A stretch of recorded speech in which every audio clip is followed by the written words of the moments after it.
नमस्कार, सुप्रभात दोस्तों।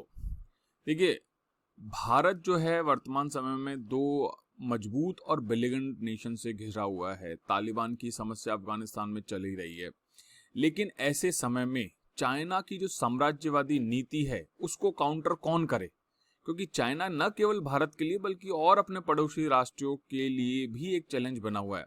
ऐसे में जो तिब्बत है, तिब्बत आपको पता ही है कि तिब्बत एक वो क्षेत्र है जिसके लोग आरोप लगाते हैं कि उस पर एक तरीके से कब्जा कर लिया गया चीन की साम्राज्यवादी नीति के रूप में, क्योंकि तिब्बत भारत और चीन के मध्य एक बफर स्टेट का भी कार्य करता था। लेकिन अब तिब्बत में चाइना अपना प्रसार बहुत तेजी से पहले भी कर चुका है और अब वो इंफ्रास्ट्रक्चर डेवलपमेंट भी कर रहा है।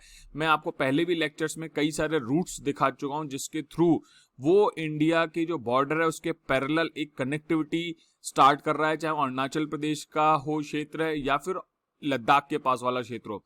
तो वहां के जो तिब्बत लोग हैं जो कि कई जगह अलग अलग जगह शरणार्थी के रूप में जा चुके हैं, जैसे दलाई लामा जी का उदाहरण है, जिनको भारत ने भी बहुत सम्मान दिया, भारत ने भी बहुत प्रेम दिया, लेकिन कभी कभी जब वो भारत आके कुछ भाषण दे देते हैं, कुछ बातें कर देते हैं, तो चीन को बहुत ज्यादा दिक्कत हो जाती है। ऐसे में ही तिब्बत हाउस के एक जो प्रेसिडेंट हैं उन्होंने ऐसा कहा है, उनका ऐसा मानना है कि भारत और यूएसए मिलकर चीन की जो साम्राज्यवादी नीति है, जो साम्राज्यवादी प्रवृत्ति है, उस पे नियंत्रण लगा सकते हैं, उस पे कंट्रोल कर सकते हैं। मेरा नाम है ऋषि सुधांशु पांडे और रैंक 20 RS 2018 और बाकी सूचनाएं जो हैं आपकी इनसे संबंधित है।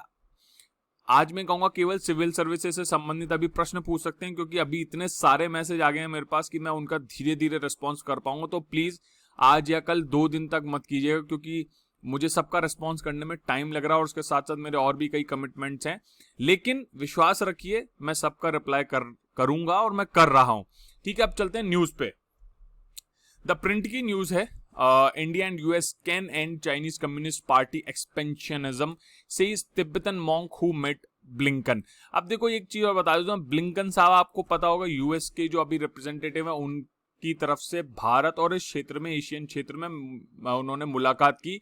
यहाँ कई लोगों से वो मिले, खास तौर पे तिब्बत के जो रिप्रेजेंटेटिव हैं, दलाई लामा के जो रिप्रेजेंटेटिव हैं, उनसे भी उन्होंने मुलाकात की और चर्चा की। क्योंकि यूएस के सामने अभी रशिया उतना बड़ा चैलेंज नहीं जितना चाइना है, क्योंकि रशिया क्या मिलिट्री पावर के रूप में बहुत बड़ी ताकत है, मानते हैं, लेकिन उसके साथ साथ फाइनेंशियल जो ताकत है, जो इकोनॉमी के लेवल पे ताकत है, चाइना बहुत तेजी से यूएस को टक्कर दे रहा है। साथ ही साथ जो नई इमर्जिंग टेक्नोलॉजीज जिन्हें कहा जाता है, जैसे बिग डेटा हो गया, आर्टिफिशियल इंटेलिजेंस हो गया, इंटरनेट ऑफ थिंग्स हो गया, क्वांटम कंप्यूटिंग हो गया, स्पेस टेक्नोलॉजी हो गया, मिसाइल टेक्नोलॉजी, इन सब चीजों में चाइना बहुत तेजी से 5G टेक्नोलॉजी के कम्युनिकेशन के लिए न केवल यूएस के बराबर बल्कि कई क्षेत्रों में तो वो यूएस से आगे भी जाता रहा है। तो यूएस की बहुत बड़ी चिंताएं हैं और उसमें अब उसे लगता है कि भारत, पहले उसने हमेशा विश्वास किया कि पाकिस्तान पाकिस्तान, लेकिन अब उसे समझ में आया है कि भारत वो जरिया है जिससे कि वो अपना खुद का वर्चस्व इस विश्व में बनाए रख सकता है। देखिए, जियोपॉलिटिक्स हमेशा राष्ट्रीय हित के अनुरूप चलती है। बहुत कम ही देश होते हैं जो निस्वार्थ आपके साथ जुड़े रहना चाहते हैं, और जो जियोपॉलिटिक्स है उसके हिसाब से गलत भी नहीं है, ये राष्ट्रीय हित की नीति है कि भाई जब राष्ट्र का हित नहीं है तो मैं आपके साथ क्यों जुड़ा रहा हूं। तो प्रश्न वहां उठता है। तो यूएस इस रूप में भारत को बहुत ज्यादा वर्तमान में इंपॉर्टेंस दे रहा है। और न्यूज भी मैं कवर करा देता हूं कि भाई फ्लिपबोर्ड ने भी इस चीज को कवर किया है। इसके साथ साथ ये देखिए बिजनेस स्टैंडर्ड है, उसने भी इस न्यूज को कवर किया है। Chinese troops occupied Tibet in 1950 and later annexed it, ये मैं बता चुका हूं। Part of Blinken civil society meet Tibet House director Dorji. देखो मैंने अभी बताया ना, ये जो दोरजी साहब हैं वो तिब्बत हाउस के डायरेक्टर प्रेसिडेंट हैं। उन्होंने कंसर्न जो चाइनीज कम्युनिस्ट पार्टी उसके संदर्भ में निकाले थे। ये मुलाकात जब ब्लिंकन साहब से हुई थी तब की चर्चा। उसके बाद प्रिंट को दोरजी साहब ने एक इंटरव्यू भी दिया है। अब उनका कहना क्या है कि दोनों मिलकर जो एक्सपेंशनिज्म है, चाइनीज कम्युनिस्ट पार्टी की जो विचारधारा है, उसको एक सिविलाइज्ड रोल मॉडल के रूप में प्रदर्शित करके हरा सकते हैं।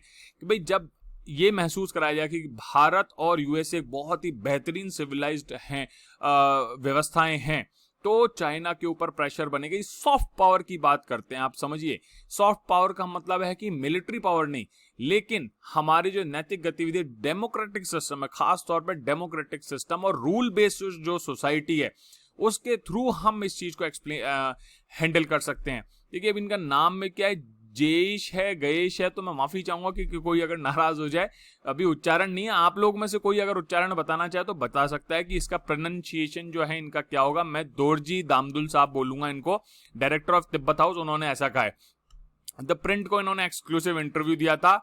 अभी देखिए कि जो दोरजी दामदुल साहब हैं वो सिविल सोसाइटी राउंड टेबल जो हुई थी, मैं पहले भी बता चुका हूं कि यूएस के जो सेक्रेटरी ऑफ स्टेट थे एंटोनी जे ब्लिंकन लास्ट वीक जब आए थे, तो उस समय राउंड टेबल जब हुई थी उसमें भी ये उपस्थित थे और उन्होंने ये कहा था, if India had not given refugee to the Tibetans they would have had to live in fear and suspicion all the times। अभी देखिए तिब्बती लोगों को कितना विश्वास है भारत पे, अभी वो भारत पे बहुत ज्यादा विश्वास करते हैं और हिम्मत रखते हैं, तथा विश्वास है उन्हें कि भारत कुछ ना कुछ बेहतर कदम उठाएगा उनके कल्याण के लिए।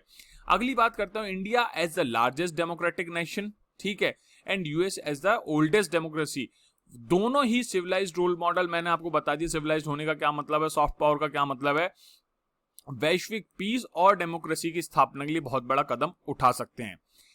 अपनी पहली ही मेडन विजिट की जब बात की जाती है न्यू दिल्ली में, जब उन्होंने की, जो बाइडेन एडमिनिस्ट्रेशन के जो रिप्रेजेंटेटिव हैं, उन्होंने चाइना को एक स्ट्रॉन्ग सिग्नल दिया है भारत की तरफ से स्पष्ट रूप से कि भैया अब इंडिया चाइना साथ साथ काम, इंडिया जो अमेरिका है वो साथ साथ काम करेगा, तुम थोड़ा सोच समझ के आगे बढ़ो।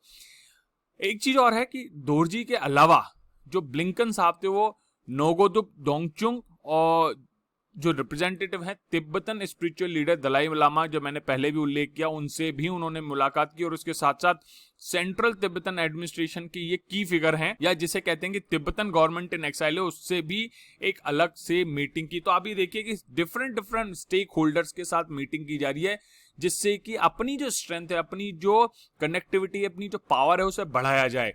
दोरजी ने यह भी कहा कि जो यूएस सेक्रेटरी ऑफ स्टेट के साथ उन्होंने मीट की, उसमें उन्होंने इंक्लूसिविटी और जो यूनिवर्सल एथिक्स है, यूनिवर्सल कनेक्टिविटी, उसकी बात की, क्योंकि उनका मानना था कि यद्यपि दलाई लामा जी बुद्धिस्ट हैं, बट वो सभी धर्मों के कल्याण की, मानवता के कल्याण की बात करते हैं। मानवता का कल्याण तभी हो सकता है जब हम कुछ लूप होल्स जो कि वर्तमान एजुकेशन सिस्टम में है, जो कि केवल और केवल मस्तिष्क के विकास की बात करती है, ना कि हार्ट के। देखो इसमें जुड़ जाती है स्पिरिचुअलिटी। भारत में भी जो प्राचीन शिक्षा पद्धति है उसने हमेशा से ही संपूर्ण शिक्षा की बात की, जिसमें मन वचन कर्म की बात है, हृदय से संवेदनशीलता के साथ बौद्धिक विवेक और हृदय दोनों के सम्मिलित होने पर मन के निर्माण की बात की। तो दलाई लामा जी भी ये कहते हैं केवल बौद्धिकता की बात नहीं, अभी आजकल मैकेनाइजेशन हो गया है, मशीनीकरण हो गया, इंसान 2+2=4 इसी पे ध्यान रखता है, संवेदनाओं का जो आधार है वो कम हो गया, सीमित हो गया। तो उनका यही कहना है कि शिक्षा पद्धति में नैतिकता, संवेदनशीलता, परानुभूति, समानुभूति, ये जो मुद्दे हैं, जो आधार हैं, समर्पण है, करुणा है, दया, ये सब जो बातें हैं उनकी आवश्यकता है। देखो इसको एथिक्स पेपर 4 में आप स्पष्ट रूप से इंटरनेशनल जो रिलेशंस है या इंटरनेशनल एथिक्स है उसमें आप साफ साफ रूप से जोड़ सकते हो इस चीज को, पेपर 4 यूपीएससी जीएस मेंस। ये देखो मैंने बताया यूनिवर्सल एथिक्स की भी बात की। तो इस चीज की चर्चा करते हुए उन्होंने बताया कि इस रूप में यूएस और इंडिया जो हैं वो एक सिविलाइज सोसाइटी के रूप में अपने आप को प्रदर्शित कर सकते हैं। यूनिवर्सल एथिक्स में एक्सप्लेन कर चुका हूं, इंक्लूसिव डेवलपमेंट की बात है। दोरजी ये भी कह सकते हैं कि truly impressed by the speech जो है ब्लिंकन की। He spoke on the need of universal responsibility for dealing with global issues such as Covid pandemic. कहने का मतलब है कि भैया जिसने भी कोविड फैलाया उसे अपनी जिम्मेदारी लेनी चाहिए। निशाना आप समझ ही लिए कि ये चाइना की तरफ निशाना है कि भैया आप एटलीस्ट इन्वेस्टिगेशन तो कराओ, और वो भी इंडिपेंडेंट इन्वेस्टिगेशन। चाइना अभी तक इंडिपेंडेंट इन्वेस्टिगेशन पे राजी नहीं हुआ है। और उन्होंने शेयर्ड वैल्यूज की बात की, everyone should have a voice, सबसे बड़ी बात है, किसी की वॉइस दबाई नहीं जानी चाहिए। चाइना में डेमोक्रेसी नहीं है, वहां बहुत सारी वॉइसेज जो है दबा दी जाती हैं। तिब्बत लीडर के साथ जो मीटिंग है वो बीजिंग उससे परेशान है, नाराज है, गुस्सा है, जो भी है होता रहेगा, क्योंकि आपके जो कर्म है उस हिसाब से आपको परिणाम मिलते रहेंगे। जब पेड़ बबूल का तो आम कहां से पाई। और इसी के साथ दोस्तों जय हिंद, जय भारत।